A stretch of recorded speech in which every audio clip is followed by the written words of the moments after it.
This is part 4 of the top 100 NBA players of all time list, and in this video I'll be covering numbers 69 to 60. Starting out at number 69, we have Vince Carter, a guard forward who played from 1998 to 2020 and was most known for his time with the Raptors and Nets, but became a journeyman after the 2008 season. He bounced around to a boatload of different teams. You got the Magic in here, the Suns in here for a few seasons, the Mavericks, the Grizzlies, the Kings for a small portion of time, and then the Hawks to finish out his career. Despite that, and with some relatively lackluster numbers compared to contemporaries that may find themselves below him, he is up here because in his prime he was a player who had a tremendous impact on the game, especially when you look at the scope of Canadian basketball. For Toronto, there were so many kids who grew up on watching this man dominate the game up there, and at a time where in Vancouver, Canada, the Grizzlies franchise that was present there during that time, let's just say things were not so fortunate over there, and they were not getting as many fans to watch their games as they probably could have, because their product on the court was just terrible. Let's call it for what it is. Now, during his Raptors tenure, the team was never truly successful with him, but he parlayed a lot of that early success into becoming an 8-time All-Star from 1999 to 2006 and made the All-NBA team 2 times.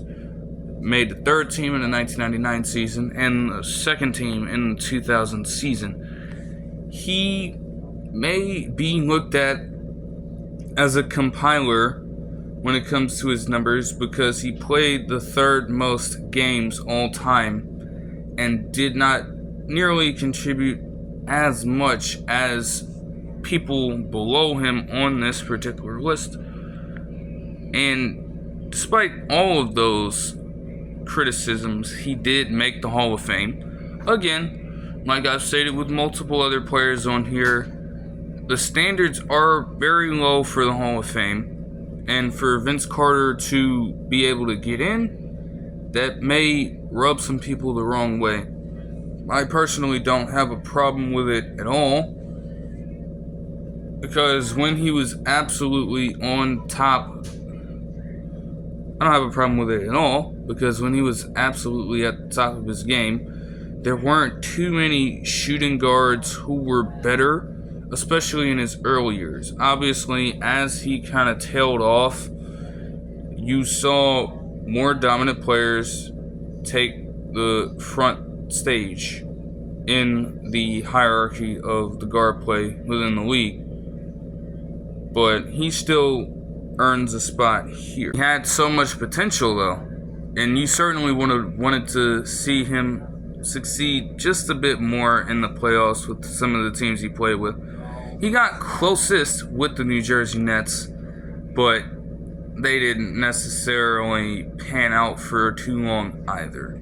Number 68, I have Gary Payton, a point guard who played from the 1990 season all the way to the year 2007 and was most renowned for his time as a Seattle Supersonic and Milwaukee Buck.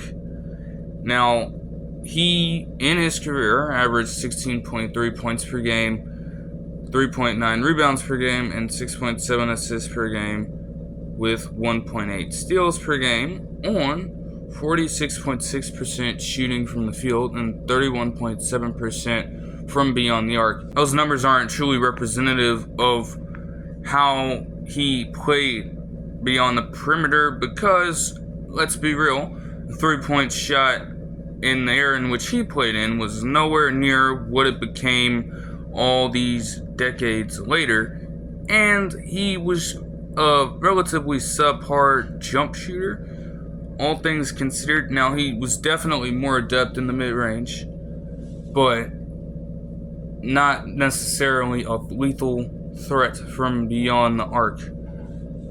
He, however, did make 9 All-Star games, was a 9-time All-NBA team member, including some first-team nods in the 1997 and 1999 seasons.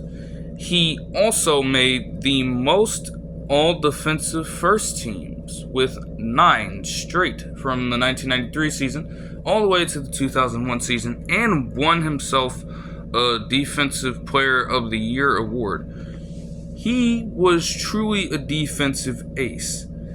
He will go down and is still recognized as one of the greatest defenders on the perimeter in NBA history. He'd be given the assignment to guard the best player on an opposing team and lock them down while living up to his nickname, the Glove, and finding a way to pickpocket different passes through passing lanes and leading fast break opportunities for his team ad nauseum.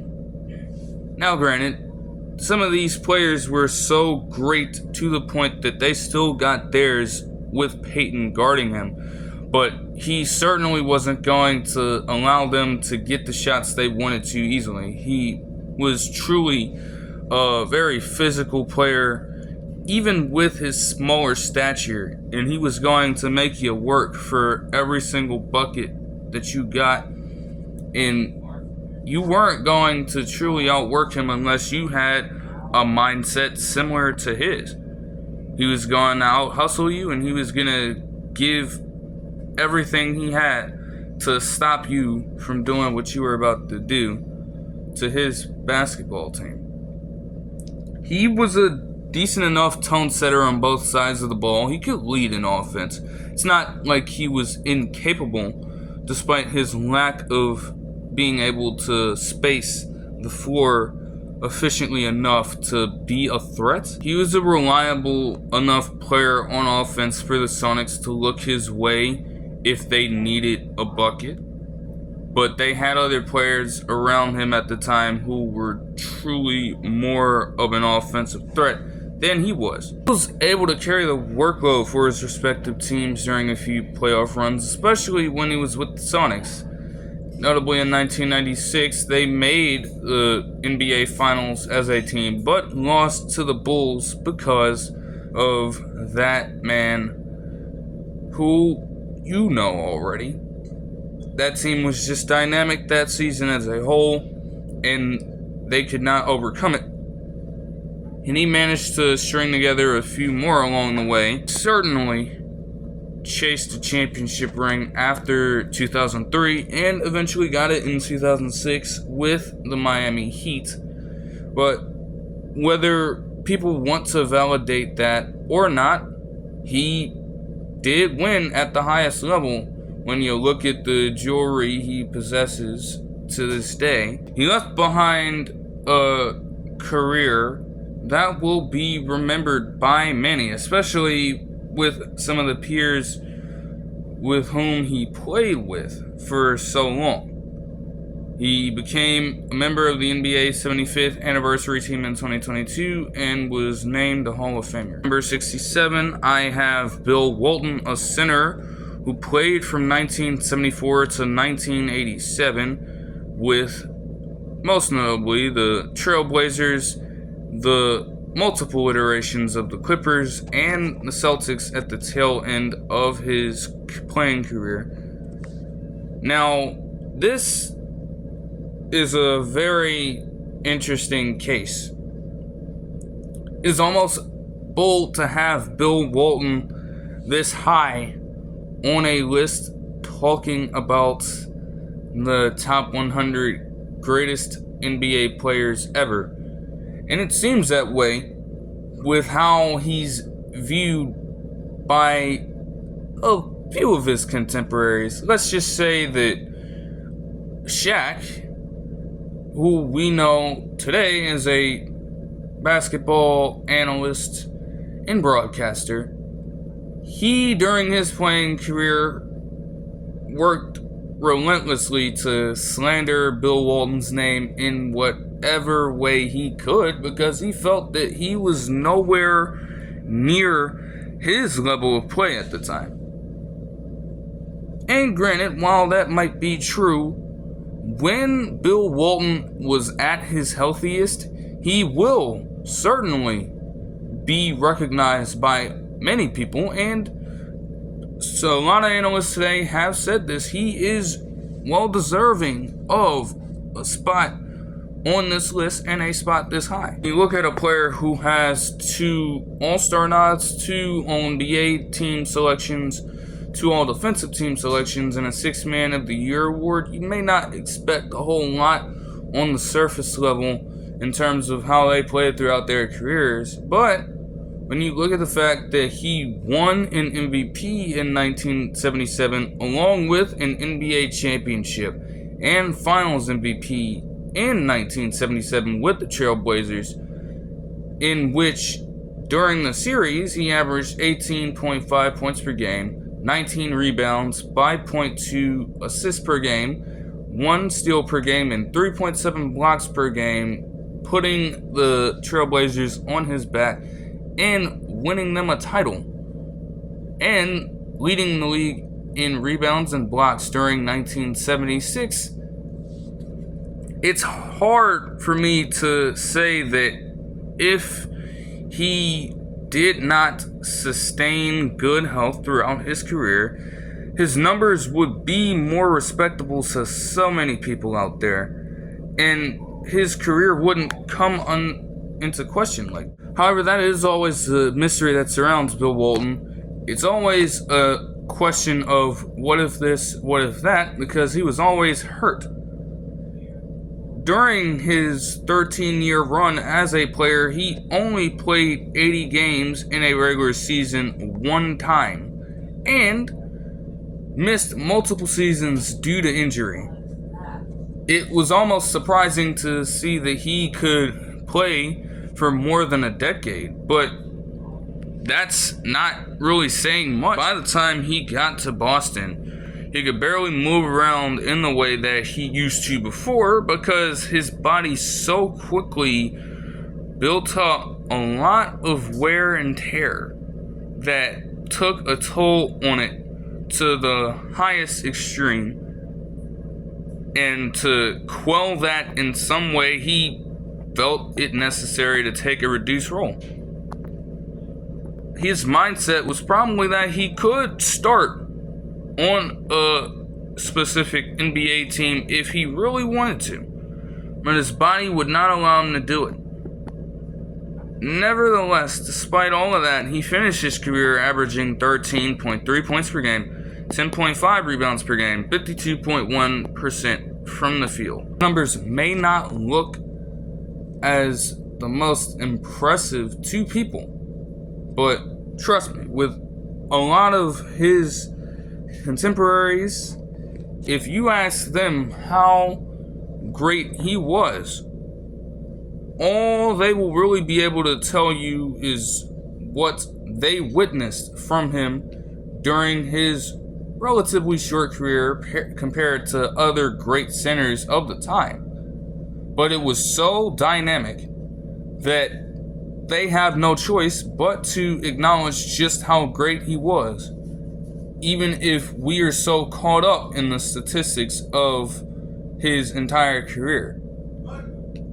And he eventually became a Hall of Famer, one of the 50 greatest players in 1996, and a member of the NBA 75th anniversary team in 2022. At number 66, have a pretty sizzling selection with none other than Kyrie Irving, the combo guard who has been in the league since 2012, is still playing to this day, has spent the last couple of seasons with the Dallas Mavericks after being a Net and then a Celtic before that, and a Cav before that time. He has averaged 23.6 points per game, 4 rebounds per game, 5.7 assists per game, He has averaged 23.6 points per game, 4 rebounds per game, and 5.7 assists per game on 47.4% shooting from the field and 39.3% shooting from beyond the arc. Now, in his case, he is probably one of the more polarizing NBA superstars that the league has ever seen. I mean, when he is keeping it basketball, there's no question that he is probably one of the most skilled, if not the most skilled, dribbler, handler of the basketball to have ever laced them up on the court. Some of the plays that he is able to make from simply just breaking down a defense has captivated a lot of NBA fans for such a long period of time. And especially with how his career started out early, being paired alongside one of the best to ever do it, and bringing home a championship to Cleveland in 2016 alongside that very player, probably was the crowning achievement of his career so far. There didn't seem to be a lot to worry about with Kyrie Irving early on in his career, and then came the discontentment in Cleveland with being this great player's quote-unquote sidekick. He gets out of Cleveland and gets traded to Boston, spends some time there, and most infamously, during a media conference, tells the Boston fan base that he would return to Boston in the offseason to come, only to, in 2019, join the Brooklyn Nets along with Kevin Durant and inevitably James Harden in 2020. But that, in and of itself, was a controversy as well. That may very well go down as one of the worst big threes to have ever been assembled in NBA history for a multitude of reasons. Some of the controversy he faced in Brooklyn got in the way of that big three truly being able to succeed, though. He only played 16 games, won 13 as a core three. To start out, he had a multitude of personal problems that he was dealing with, and he just wouldn't suit up during that time, handling that business and actively watching the team just suffer without his presence on the court. Then he only played a limited amount of games on and off because he just refused to follow a COVID-19 mandate enforced by the city during the height of the pandemic by the mayor. Then he talks a whole lot of stuff about an entire group of people that I cannot get into for the purpose of the fact that this is a YouTube video, and it will get pulled down if I go too in depth on what it is he said. But let's just say there was a movie that a group of people found very insensitive, and he had to spend some time off the court dealing with that and missing even more action. All of that is encapsulated in a player who, again, is certainly talented, and when he is playing basketball is one of the best players in this current generation. I mean, he's been an 8-time All-Star and a 3-time member of the All-NBA teams as one of the best guards in the last decade plus.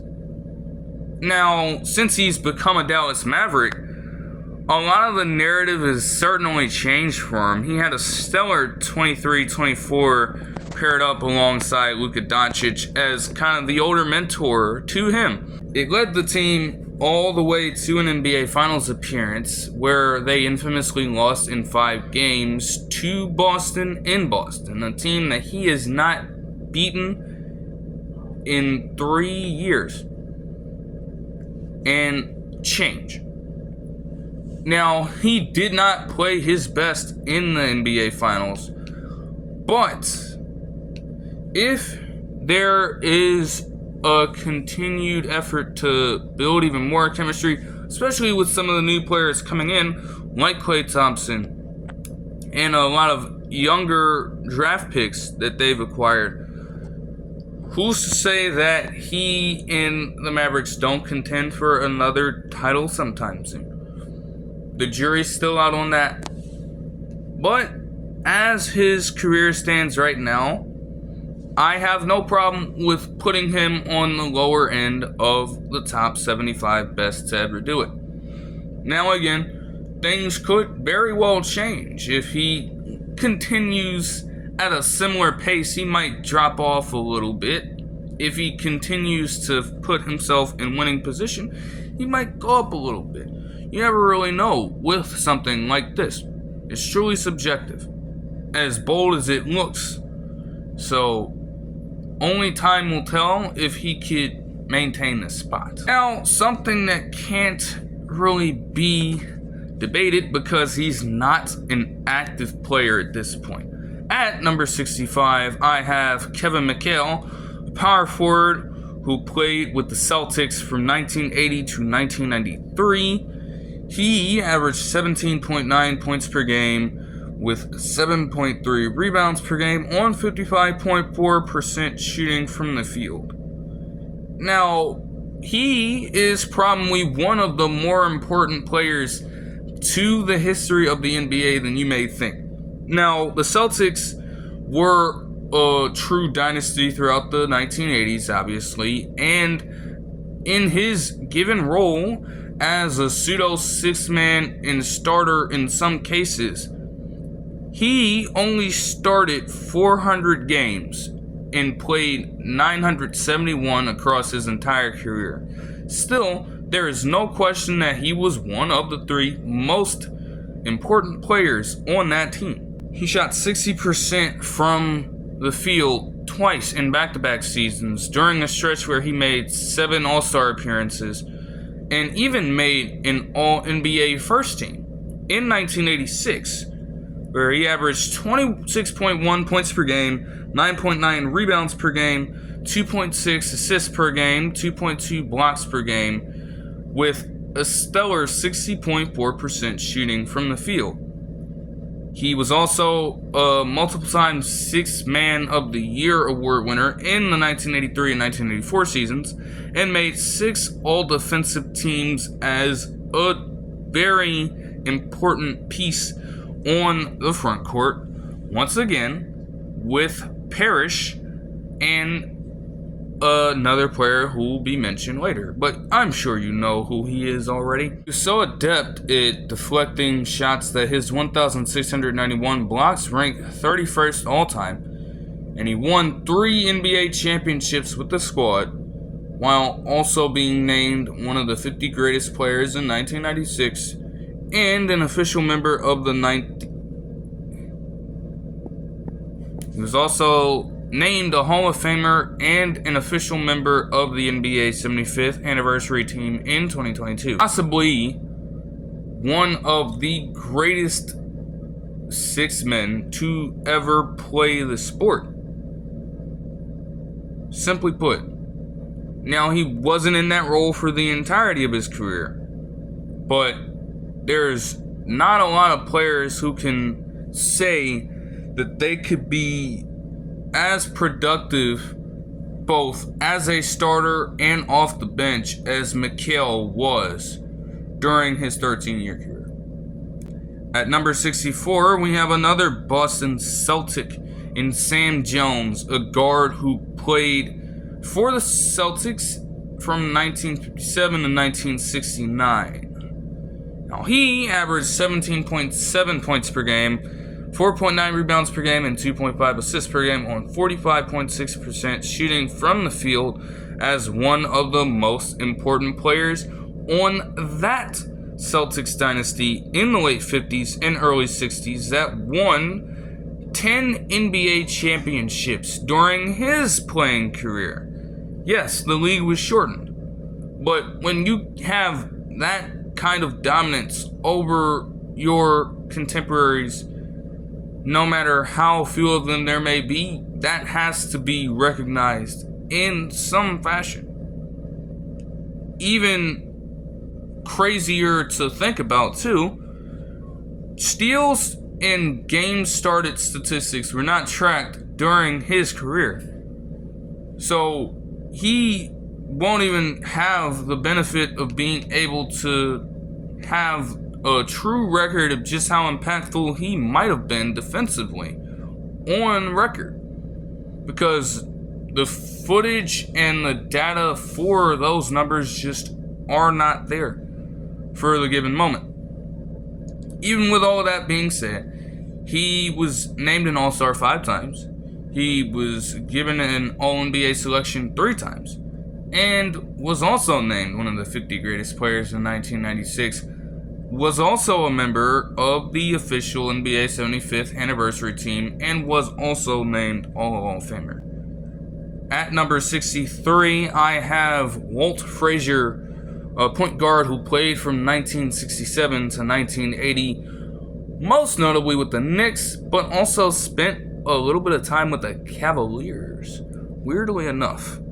Now, he was another player akin to a Gary Payton, who was so very solid defensively, just incredibly sound for his time, and was also a solid passer as well, averaging 18.9 points per game with 5.9 rebounds per game and 6.1 assists per game on a relatively good 49% shooting from the field, given the era in which he played. He was a 7-time All-Star from 1969 to 1975, a member of the All-NBA team 6 times, a member of the All-Defensive team 7 times, straight from 1968 to 1974. And through that, he won 2 NBA championships with the Knicks in 1970 and 1973, most notably getting a win against the Los Angeles Lakers. Especially, that cannot be stated enough, because that team was incredibly stacked during the time. A lot of the players who played during that time, spoiler alert, will be named later on in this list. And Gail Goodrich is a player who was already named during this time. So you, as a player in Walt Frazier, alongside maybe one other Knicks player during this same time who will be named later on in the list, managed to take down players like that, when a good portion of them were still relatively great in their careers and near their peaks. That cannot be understated. Given those circumstances, the rings that he was able to get with the Knicks are well respected in NBA culture. And he, again, was also named the Hall of Famer, was also a member of the official NBA 75th anniversary team, after being named one of the 50 greatest NBA players in 1996. At number 62, I have Joe Dumars, a guard who played from 1985 to 1999, all years spent with the Pistons, in which he averaged 16.1 points per game with 4.5 assists per game on 46% shooting from the field and 38.2% shooting from beyond the arc. He was a 6-time All-Star, a member of the All-NBA team 3 times, and a member of the All-Defensive team 5 times, including a first-team nod in back-to-back seasons in 88 and 89, and 1991 and 92. And over the course of that time, won an NBA championship with the Pistons twice, as the possibly second most important player on that team, alongside the likes of another player who will be mentioned later on, and just a touch before a player who I already mentioned in Dennis Rodman. Won the Finals MVP in the 1989 series which saw the Lakers get taken down by the Pistons in a 4-game sweep. During the series, he averaged 27.3 points per game with 6 assists per game on 57.6% shooting from the field. We're not even really taking into account if he shot any threes or not. So these are just pure mid-range shots, a few layups. He was truly efficient out there. He's a very capable glue guy for the Pistons during his career. A player that held things together and one that could be relied on if a player like Isaiah Thomas didn't completely show up for them, or players like Bill Laimbeer and Dennis Rodman just got completely off of their rocker. And as a result, he was named a Hall of Famer. At number 61, something that may not be too incredibly shocking, but something that will certainly get somewhat panned by a few people. We have Kawhi Leonard, a small forward who has played since 2011, spent last season as a Los Angeles Clipper, and most notably before then was a San Antonio Spur for most of his early career, and a Toronto Raptor for a single season. Now, I already have everything laid out here because there's not really much more that you can say outside of this. There's no better way to put it than what I have.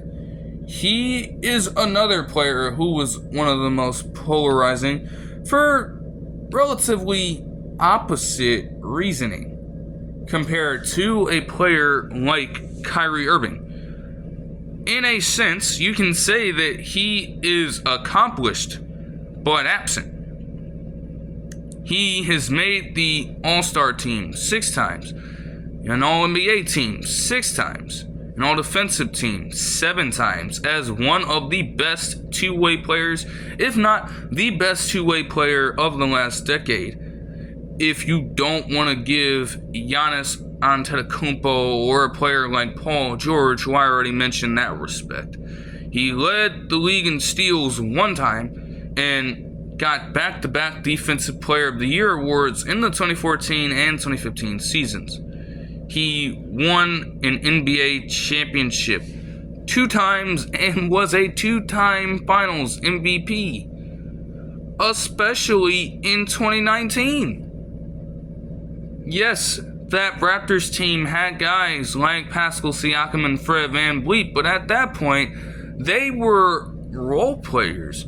They were not a player who could take over when the lights got the brightest. And Pascal Siakam was nowhere near his prime yet. He had no idea what he would become in a few years down the line. He was relatively unknown by most NBA fans before the 2019 playoff run led by Kawhi Leonard. I mean, he took down Joel Embiid in captivating fashion in the semifinals. He took down Giannis Antetokounmpo in the conference finals with relative ease, when during that year, Giannis Antetokounmpo was probably the hardest player to guard in the league. And then, yes, say what you want about the Warriors being banged up like crazy during the series, he led the charge that would take them down and stunt their pursuit of a three-peat. Single-handedly, one of the greatest one-man carry jobs that we will ever witness as NBA fans. He has certainly displayed through these kinds of things how great he can truly be if he were to remain healthy. He has missed so much time with load management and general injury to where it has hurt his team severely. And I mean badly. Especially when he became a Clipper in 2019. I mean, off the rip, in the bubble, they get in the semifinals series with the Nuggets and lose in 7. In 21, they don't have a chance to completely turn things around because he misses that season with an ACL tear. And he just time and time again, when it comes time to play in the playoffs, he'll be there for a little bit, but he'll inevitably suffer another setback that forces him to miss the rest of a potential run. And even with that being put out there, he has managed to have a less prestigious career than some role players, given the situation, because he's been that hurt. I mean, people have been using the argument that Thaddeus Young has scored more points than Kawhi Leonard during his career. That really shouldn't mean anything, but it's there for the taking because he just has not converted on all of the opportunities he's had. He's not maximized every situation. And a fair amount of that is not truly his fault. Especially in 2017 with the Spurs. Can he really control Zaza Pachulia being a dirty player and impeding his landing space to where he gets taken out of a game that the Spurs, yes, even with being a Warriors fan, the Spurs were probably going to win that game and potentially win that series if Pachulia doesn't do that. I can acknowledge that. That is not his fault in the slightest. However, as fans, we are allowed to desire and expect more from him in his role. And with him being the lone superstar caliber player on the Clippers now, honestly, again, Harden, yes, superstar caliber, but bro, let's just call it what it is. He's not the guy anymore. He's just not. We can all agree on that. He's a pretty high-level role player now. Not a superstar like he was just a few years ago. So with Kawhi Leonard being the leader of that team now, all the expectation is going to be placed on him, unfair or not. What is he going to do with that? Up to this point, though, overall, with averages of 20 points per game, 6.4 rebounds per game, on 49.9% shooting from the field, and 39.1% shooting from beyond the arc, with what he's been able to accomplish to this point, there is no reason for me to have him any lower on here. But you want to see what he is able to do with the team right now. In a few years down the line as this progresses. Because things could get really bad for him if he does not manage to do well and suffers a similar fate every season for potentially the rest of his career.